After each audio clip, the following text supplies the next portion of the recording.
नमस्कार दोस्तों। एक बात आप लोग सुनते होंगे कि देखिए भाई, प्रीलिम्स की टेस्ट सीरीज ज्वाइन करना जरूरी है। लेकिन मैं एक चीज बता रहा हूं आपको कि भाई आप प्री का टेस्ट सीरीज ज्वाइन तो कर लोगे, लेकिन उसका यूज नहीं कर पाओगे अगर आपने ये काम नहीं किया तो। सामान्यतया देखो, एज अ टीचर बताऊं कि हर साल मेरे पास हजारों की संख्या में लोग प्रीलिम्स की टेस्ट सीरीज ज्वाइन करते हैं। और हम क्या करते हैं कि भाई गूगल मीट पे आपका, ठीक है, लाइव टेस्ट करवाते हैं गूगल मीट पे।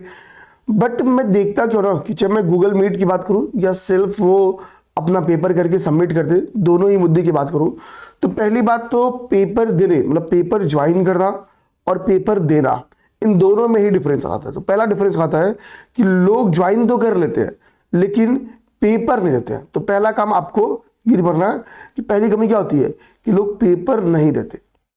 पेपर नहीं देते मतलब एक दो पेपर देंगे, उसके बाद से क्या करेंगे, अपने मन पे आ जाएंगे। मन करेगा तो देंगे और मन करेगा तो पेपर नहीं देंगे, अपने मन के ऊपर देंगे। तो सबसे पहले एस्पिरेंट की गलती टेस्ट सीरीज ज्वाइन करने के बाद क्या होती है कि पेपर देना है कि नहीं देना है, इसका कोई प्लान नहीं। और मैक्सिमम केस वो शनिवार को डिसाइड करेंगे कि रविवार हम पेपर देंगे कि नहीं देंगे। दूसरी बात, वो ये डिसाइड तो करते हैं कि हमको संडे को पेपर देना है, संडे को पेपर देना है, वो हर संडे को अपना पेपर तो देते हैं, लेकिन इसके लिए कोई वो स्टडी प्लान नहीं करते हैं। स्टडी प्लान नहीं करते हैं। जैसे हम जब आयोग का पेपर देने जाते हैं तो हम स्टडी प्लान करते हैं कि भाई हमको 30 साल का पीवाईक्यू कर लेना चाहिए, हमको ये करना चाहिए, हमको लास्ट माई दृष्टि मैगजीन करनी चाहिए, तमाम प्लान हम लोग करते हैं। लेकिन हम कभी भी क्या होता है, ये प्रीलिम्स का टेस्ट सीरीज देने के लिए कि हर संडे को जिसका छोटा सा शेड्यूल है वो फिक्स होता है, उसको देने के लिए हमारी कोई भी स्ट्रेटजी प्लान नहीं होती है। और सामान्यतया हम पढ़ के भी नहीं जाते हैं। दूसरी गलती हमसे ये हो जाती है। थर्ड गलती, हम अपनी गलतियों को नजरअंदाज कर देते हैं। गलतियों को नजरअंदाज करना,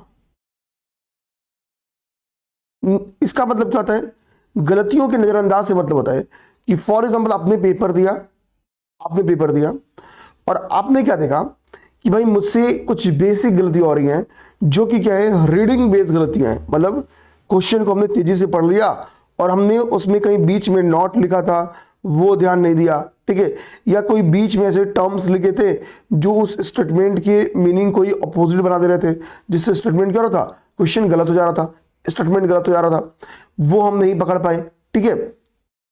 या फिर जब हम ऑप्शंस को भरने जा रहे हैं, जब हम ऑप्शन भरने जा रहे हैं तो उस समय हमसे गलती होगी। तो समझे ना, इन पॉइंट्स को हम लोग नजरअंदाज करते हैं। इस गलतियों को हम लोग क्या करते हैं ना, बहुत हल्का मान के चलते हैं और ये गलतियां हमारी क्या होती हैं, हमारे स्वभाव का हिस्सा बन जाती हैं। तो फिर पेपर में भी हर बार 20 क्वेश्चन नॉट के बेस जाएगा, आपसे आता हुआ क्वेश्चन 2-3 गलत करवा लेगा।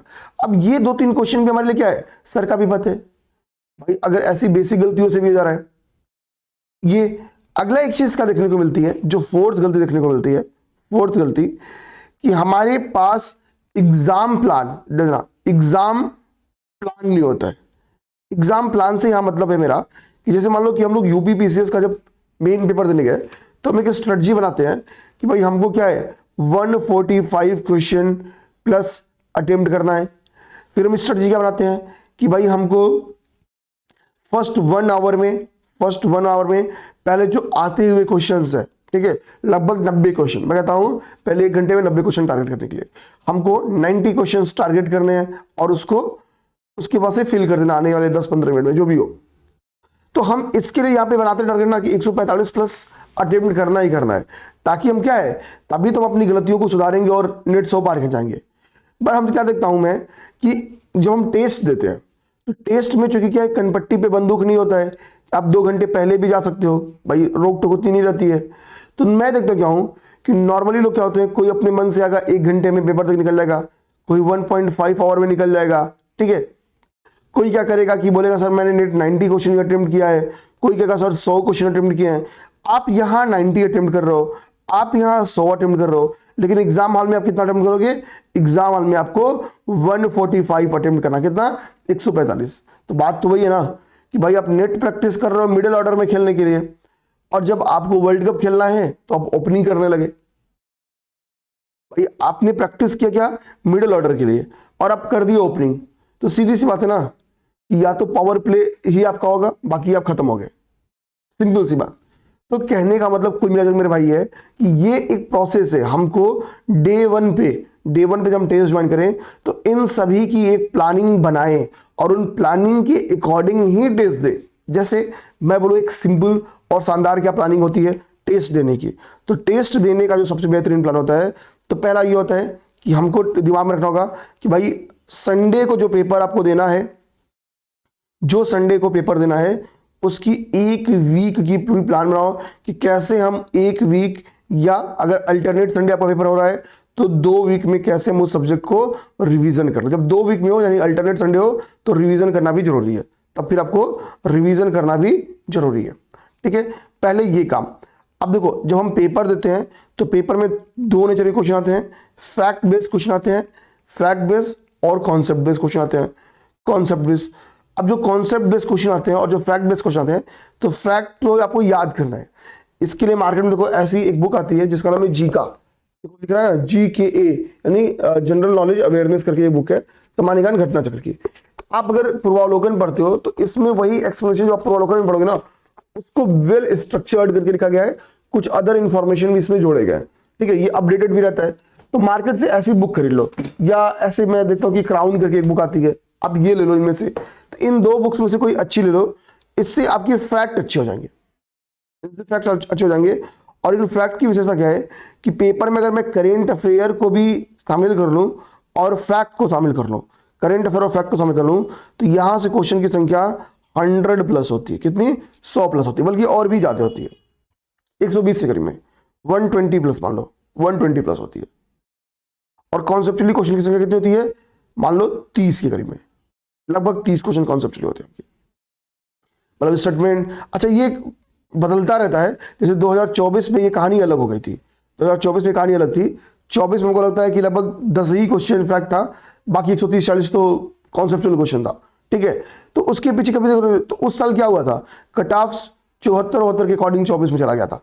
ठीक है, आज कितना जा रहा है? आज 95 जा रहा है, तो 20 क्वेश्चन कम चला गया था, ये भी तो इंपैक्ट पड़ा था। तो दूसरी आपको क्या करनी है, आपको प्लानिंग बनानी कि हम फैक्ट कैसे तैयार करेंगे। कॉन्सेप्ट के लिए मैं कहूंगा केवल PYQ तैयार करो, केवल PYQ, कॉन्सेप्चुअल क्वेश्चन, बस PYQ कॉन्सेप्चुअल क्वेश्चन तैयार करो।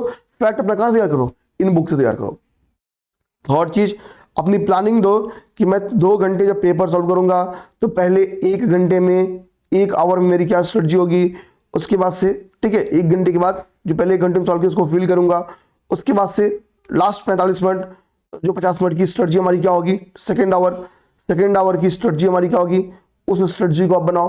ठीक है, पेपर को कैसे अटेम्प्ट करना है, जैसे अटेम्प्ट करना है उस अटेम्प्ट प्रोसेस के पहले फैक्चुअली क्वेश्चन को इन्फॉर्म लगा लिए, जो 100% जिन क्वेश्चंस पे आप पकड़ो पहले उनको सॉल्व करो, फिर सेकेंड फेज ऑफ 50-50 वालों को सॉल्व करो। ठीक है ना, एक ऐसी अपनी प्लानिंग बनाओ और उस प्लानिंग के अकॉर्डिंग आप लोग काम करो। ठीक है, चौथी बात, पेपर दे के संडे को पेपर दो, जब आपको एक्सप्लेनेशन मिल जाए तो एक्सप्लेनेशन से अपनी बारीक गलतियों को पहचानो। आप पढ़ के दे रहे हो पेपर तो आपको बारीक गलतियों की पहचान करनी होती है और इन बारीक गलतियों की डायरी बनाओ। ठीक है, डायरी बनाओ ताकि आपके पास 4-5 पेपर तक जाते ही अपनी पूरी गलतियों की अंदाजा आपको मिल जाए। आप ये काम करोगे तब जाके आपका पेपर में कितना जाएगा, नेट 100+ जाएगा, और टेस्ट में किसी की नेट 100+ गया तो 100% प्री निकालेगा, 100% निकालेगा। ये एक सामान्य प्रक्रिया मेरे भाई, ठीक है, सामान्य प्रक्रिया। ये मैं इसलिए बताया, एक्चुअली मैं अपने स्टूडेंट्स को बताने जा रहा था जो प्री के टेस्ट सीरीज हमारे यहाँ ज्वाइन किए थे, बट मुझे लगा ये कॉमन सी बात है, ये सब लोग गलतियां करते हैं, तो क्यों ना हम आप सभी लोग के लिए इन बातों को शेयर कर दें। ठीक है, ध्यान देना।